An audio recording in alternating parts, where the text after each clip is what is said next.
Ayan, hi everyone and welcome sa ating live for tonight's video. And of course, andito na naman tayo sa Santa Juana Gymnasium.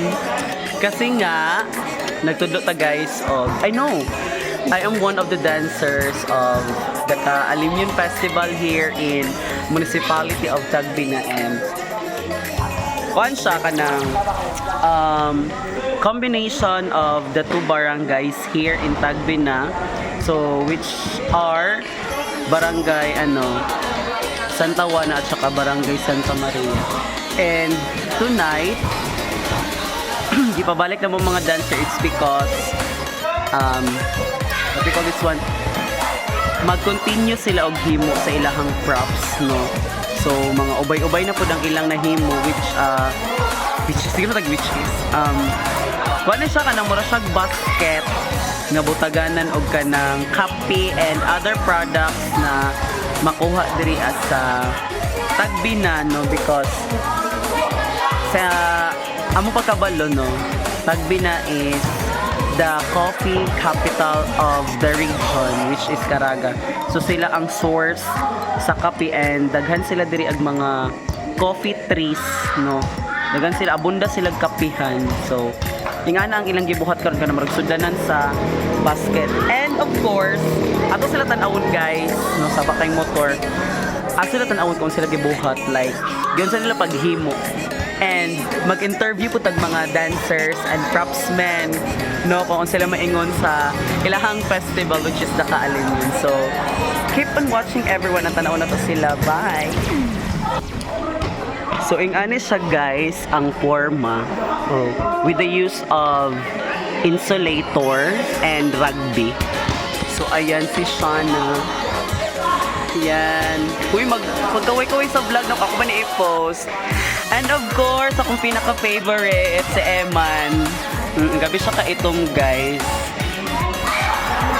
And dito tayo laban-ban. No? So we have here Gerald. Pagkaway sa ko vlog, i-post din ako sa YouTube channel. And Ban-Ban. And of course, sige tayo mo name. Ay, okay. And ang pinakasaba si Gonggong.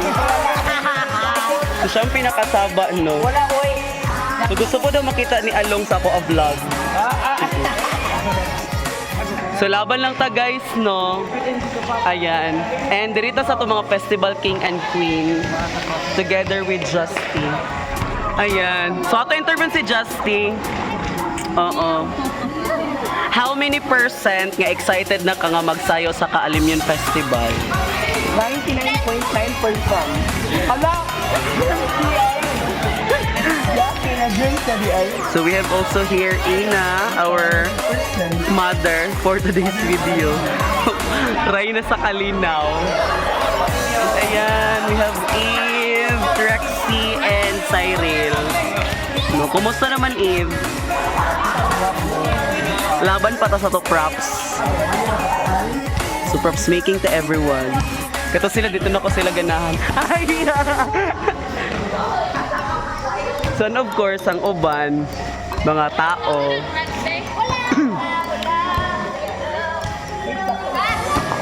So nindutay siya diri guys. So ayan, muna sila sa kulikod everyone. And kani po ang among uban ko props. Familiar siya everyone, no. And of course, kani. So wala pa siya na paint kay wala pa yung budget. And kana po siya, familiar po siya everyone. So yung ato itong mga props ko. And maybe ma-post din ako kanang hapit na ang Alimyon kay makita sa kalaban. No? Huh? Rate? I will rate your work. Later. Sumaro ka na lang guro, no? Mag-short vlog lang ka. Then we'll continue our vlog as we go on sa itong mga practices. Yun lang. Bye-bye everyone!